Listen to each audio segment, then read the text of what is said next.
How to fix CapCut can't sign in.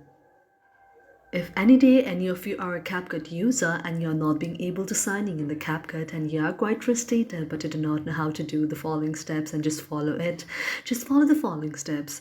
For this, first of all, you have to find the CapCut application on your mobile device. After you find the CapCut application, you have to tap on CapCut. After that, you can see the interface like this. Now you have to go to the eye option out there. After you tap on the eye option, you can see an interface like this. Now you have to go to the option of notifications. After tapping a notification, you have to allow the notifications and allow sound and vibration. After that, you can go back again and then go to the option of permissions. After tapping on permissions, you have to allow the permission to camera, microphone, music and audio, notification and photos and videos.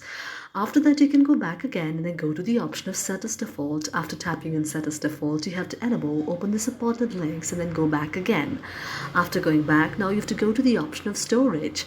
After tapping on storage, if you see any of the cache out there, you have to go to the option of clear the cache and then go back again. After that, you have to go to the option of app details and store and then tap on that.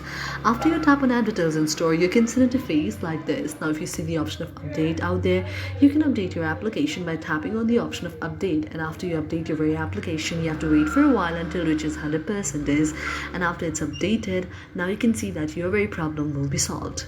Thank you for watching our video, and if you really like it, do not forget to subscribe our channel.